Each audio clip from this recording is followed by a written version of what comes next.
रहमान रहीम। अस्सलाम वालेकुम dear students. तो आज हमारे पास चैप्टर 6 का lecture number 5।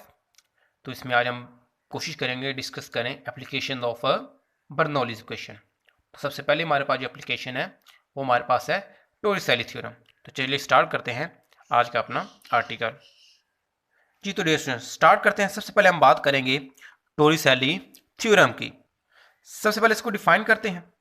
The speed of efflux is equal to the velocity gained by the fluid in falling through the distance under the action of gravity। देखिए dear student, जो Torricelli theorem है ना, ये हमें रिलेशन देता है height और speed के दरमियान में। ये हमें दो चीजों के दरमियान क्या देता है, रिलेशन प्रोवाइड करता है। अब दूसरी टर्म हमने इसमें यूज की है एक E flux. Now what is E flux? Maximum student को डिफिकल्टी होती है ई फ्लक्स के बारे में कि ई फ्लक्स एक्चुअल में है क्या। देखिए डियर स्टूडेंट, फर्स्ट कीजिए ये मेरे पास एक टैंक था, पानी से फिल हुआ था, आपको जैसे कि नजर आ रहा है। अब मैं क्या करता हूं, इसके किसी पॉइंट के ऊपर यहां पे एक ना ऑरिफिस, एक स्मॉल होल क्रिएट कर देता हूं। अब जब मैं स्मॉल होल क्रिएट करूंगा तो होगा क्या, पानी यहां से शूट आउट होगा, यहां से स्पीड के साथ निकलेगा। अब पानी जिस वेलोसिटी के साथ यहां से निकलेगा उसको हम नाम देते हैं ई फ्लक्स का। होपफुली समझ आई होगी आपको। और दूसरा, इस यहां से निकलने वाले पानी की स्पीड, मतलब ई फ्लक्स की स्पीड जो हमारे पास है वो डिपेंड करती है हाइट के ऊपर। किसके ऊपर डिपेंड करती है? हाइट के ऊपर डिपेंड करती है। देखिए ये मेरे पास टैंक की टोटल हाइट है, कितनी हमारे पास, मैंने फर्स्ट की बोल दिया है h2। अब मैंने जो ओरिफिस डिजाइन किया वो मैंने किया है हाइट h1 के ऊपर। तो अब अगर मैंने देखना हो कि इस ई फ्लक्स की स्पीड कितनी है तो मैं ये देखूंगा कि इसकी टॉप से हमारे पास हाइट कितनी है, वो हमारे पास कितनी आ रही है, h1 माइनस h2। अब जाहिर सी बात है जितना डे स्टूडेंट आप इसे नीचे लेके जाओगे इसकी हाइट क्या होती है, h1 माइनस h2, ये डिफरेंस बढ़ता जाएगा। तो होगा क्या, हमारे पास स्पीड बढ़ती जाएगी। जैसे जैसे इस ऑरिफिस को आप ऊपर लेकर जाओगे, अब ये हमारे पास फैक्टर कम होता जाएगा। जैसे जैसे हाइट कम होती जाएगी तो ई फ्लक्स की स्पीड भी हमारे पास स्टूडेंट्स क्या होती जाएगी, कम होती जाएगी। लेकिन हमें नजर भी आ रहा है कि जैसे जैसे हाइट कम होगी तो ई फ्लक्स की स्पीड कम होगी, जैसे जैसे हाइट बढ़ेगी तो ई फ्लक्स की स्पीड हमारे पास से बढ़ती जाएगी। अब जैसा कि जस्ट अगर सिंपल सी एग्जांपल दूं, आपको पता है आपके घरों में या डिफरेंट जगहों पे वाटर कूलर आपने देखे होंगे, उनमें जो ऑर्फिक होते हैं, जो टूटी लगी हुई होती है उनके अंदर, वो बिल्कुल बॉटम के ऊपर लगी होती है। अब जब वो बॉटम के ऊपर लगी होती है, आपने ऑब्जर्व किया होगा जब वो कूलर फिल होता है पानी के साथ कंप्लीटली, तो जब आप उस टूंडी को प्रेस करते हो तो पानी फुली प्रेशर के साथ आता है। और जैसे जैसे ऊपर से पानी का लेवल कम होता जाता है तो उस प्रेशर की वैल्यू भी क्या होती जाती है, कम होती जाती है। मतलब उस लिक्विड की, उस ई फ्लक्स की स्पीड हमारे पास वो ऐसा ऐसा क्या होती जाती है, रिड्यूस होती जाती है। तो चलिए स्टार्ट करते हैं स्टूडेंट्स की कैलकुलेशन स्टार्ट करते हैं। तो देखिए मेरे पास क्या है, मैंने यहां पे यूज किया बर्नौलीज इक्वेशन को। अब मेरे पास दो पॉइंट्स है, एक ये मेरे पास पॉइंट है और एक मेरे पास ये पॉइंट है। तो फर्स्ट कीजिए मैं कहता हूं कि यहां पे हमारे पास एक ये ऑरिफिस और एक ये ऑरिफिस। यहां पे हमारे पास जो वेलोसिटी है वो v1 फ्लूइड की और एरिया a1, यहां पे वेलोसिटी v2 और एरिया a2। अब देखिए डियर स्टूडेंट, ये जो पूरे का पूरा कूलर हमारे पास है, ये ड्रम हमारे पास, वाटर टैंक है, ये सेम एटमॉस्फेरिक प्रेशर के अंदर है। मतलब इसके ऊपर नीचे दाएं बाएं हर तरफ एक जैसा प्रेशर एक्ट कर रहा है। जब एक जैसा प्रेशर एक्ट कर रहा है इसका मतलब चारों साइडों से इसके ऊपर है सेम प्रेशर लगेगा, जिसका मतलब प्रेशर की वैल्यू तो सेम होगी इस पूरे के पूरे वाटर टैंक के ऊपर। तो यही अजम्पशन मैं यूज करने वाला हूं। अब मैं क्या करूंगा, इस पॉइंट के ऊपर और इस पॉइंट के ऊपर क्या करूंगा, बर्नौली इक्वेशन को इंप्लीमेंट करूंगा। तो ये मैंने बर्नौली इक्वेशन को इंप्लीमेंट कर दिया। अब मैं वो इस पोजीशन यहां पे लगाने वाला हूं। पहली पोजीशन क्या थी कि प्रेशर हमारे पास सेम है, तो मतलब P1 equal to P2 equal to P। दूसरी पोजीशन हमने लगाई कि V1 हमारे पास क्या है, जीरो के इक्वल। जीरो के इक्वल क्यों है, देखिए डियर स्टूडेंट, अब जिस रफ्तार से पानी यहां से निकलेगा उसकी वेलोसिटी है v2। अब जिस रफ्तार से यहां से निकलेगा वो है v1। अब जरा गौर कीजिए, हम पढ़ चुके हैं किसके अंदर, इक्वेशन ऑफ कंटिन्यूटी के अंदर, कि हमारे पास एरिया और वेलोसिटी का इनवर्स लिंक होता है। जहां पे एरिया ज्यादा वहां पे वेलोसिटी कम, जहां पे वेलोसिटी ज्यादा वहां पे एरिया कम। जरा देखिए यहां पे एरिया ज्यादा, यहां पर ज्यादा है, यहां पर जाहिर सी बात है ज्यादा है। अब इसके मुकाबले में यहां पे एरिया बहुत ज्यादा है, तो जाहिर सी बात है फिर इसके मुकाबले में यहां पे वेलोसिटी भी क्या हो जाएगी, बहुत कम हो जाएगी। तो हम इतनी कम हम बोलेंगे कि V2 यहां पे मच ग्रेटर देन है as compare to V1।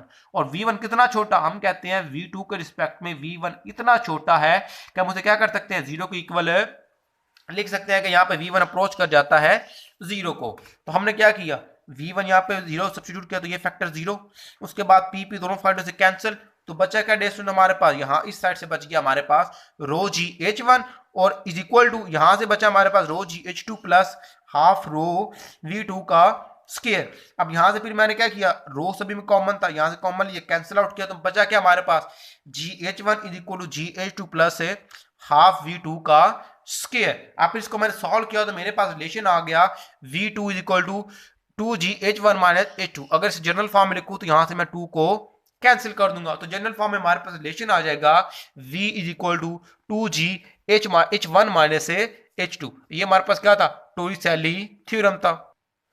Ji next हमारे पास है second application, relation between speed and pressure of the fluid. मतलब इस सेकंड एप्लीकेशन के अंदर हम रिलेशन बिल्डअप करेंगे या एक रिलेशन देखेंगे किसके दरमियान, स्पीड और प्रेशर के दरमियान।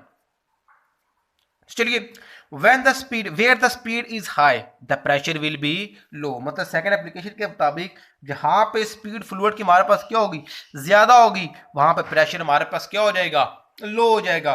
तो चलिए डियर स्टूडेंट फर्स्ट कीजिए, हमारे पास ये क्या है, एक पाइप है, ए बी सी इसके 3 पॉइंट्स हैं, आपने कोई से 2 ले लेने हैं, कोई से 2 में बी तो फिक्स होगा, ए और सी में से कोई एक आप चूज कर सकते हैं। तो मैंने ए बी को चूज किया, यहाँ पे एरिया A1, यहाँ पे एरिया A2, यहाँ पे प्रेशर P1, यहाँ पे P2, यहाँ पे वेलोसिटी फ्लूइड की V1 और यहाँ पर V2।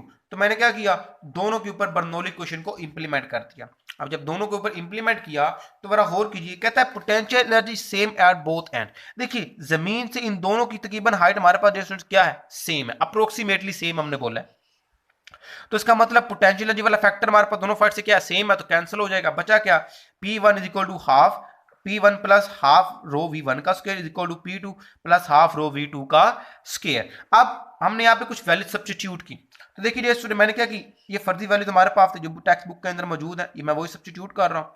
जब मैंने ये वैल्यू सब्स्टिट्यूट की, इनको सॉल्व किया, तो मेरे पास आ गया P1 plus 20 is equal to P2 plus 2000। अब 20 को उस साइड पे ले गया, P2 को इस साइड पे, हमारे पास प्रेशर डिफरेंस आ गया 1980 न्यूटन पर मीटर स्क्वायर। अब P2 को उस साइड पे लेगा तो इक्वेशन आ गई P1 प्लस 1980 प्लस P2। अब ये क्वेश्चन डियर स्टूडेंट हमें कुछ बता रही है, क्या बता रही है, देखिए जरा, ये क्वेश्चन हमें ये बता रही है कि P1 के ऊपर प्रेशर क्या है, सॉरी A1 के, ये एक पॉइंट के ऊपर प्रेशर हमारे पास कितना है P1 और B के ऊपर प्रेशर हमारे पास कितना है P2।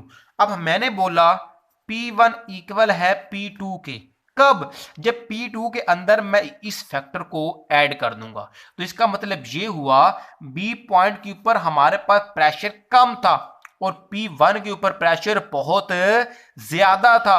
तो इसका मतलब अगर मैं चाहता था कि P2 भी P1 के इक्वल हो जाए, तो मुझे उसके अंदर इस फैक्टर को क्या करना पड़ेगा, ऐड करना पड़ेगा, तब जाके हमारे पास वो P1 के इक्वल होगा। इसका मतलब ये हुआ अगर यहां पर प्रेशर ज्यादा है तो इसका मतलब यहां पर वेलोसिटी फिर हमारे पास क्या हो जाएगी, कम, और यहां पे अगर प्रेशर कम है तो इसका मतलब यहां पर वेलोसिटी हमारे पास क्या हो जाएगी, ज्यादा हो जाएगी। डियर स्टूडेंट इसी एप्लीकेशन को हम डिफरेंट एप्लीकेशंस के अंदर यूज करते हैं, जैसे कि अगर आपने परफ्यूम लगाया हो तो उसके अंदर परफ्यूम के अंदर एक स्प्रेयर लगा होता है, उसमें भी होता है। अब मैं यहाँ पे उसके अलावा 2 और एग्जाम्पल दूंगा जो आपकी टेक्स्ट बुक्स में मौजूद है, लिफ्ट ऑफ एरोप्लेन और साथ में मूविंग क्रिकेट बॉल।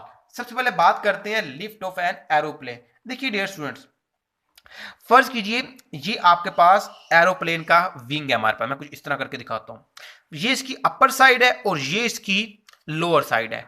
अब इसके विंग को डियर स्टूडेंट कुछ इस तरह डिजाइन किया जाता है कि हमारे पास जो एयर का फ्लो, हमारे पास जो क्या हो, एयर का फ्लो, वो विंग के नीचे वाली साइड पे क्या हो, टर्बुलेंट फ्लो हो, और विंग के ऊपर वाली साइड पे हमारे पास क्या हो, लैमिनार फ्लो हो। अब होगा क्या, जब विंग के अपर साइड पे फ्लो लैमिनार होगा तो होगा क्या, वहां पे एयर की स्पीड बढ़ जाएगी। जब स्पीड वहां पे क्या हो जाएगी, बढ़ जाएगी, तो प्रेशर अपर साइड पे लो हो जाएगा।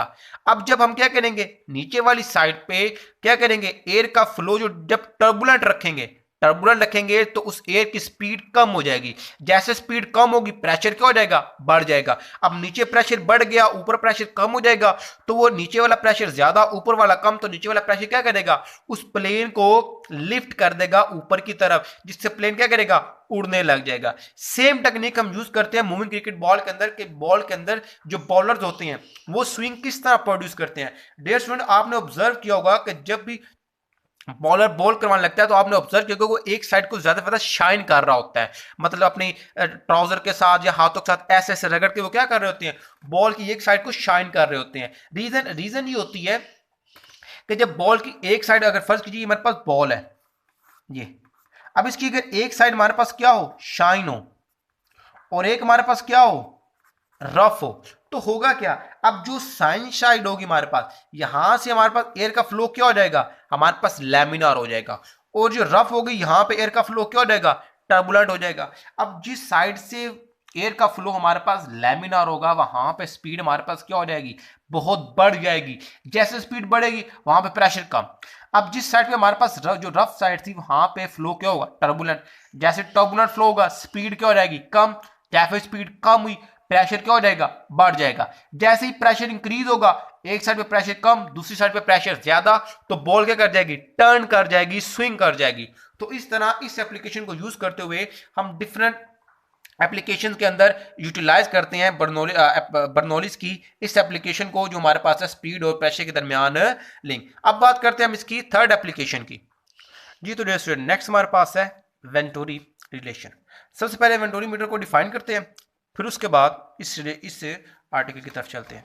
It is a device which is use to measure the speed of liquid flow using venturi relation.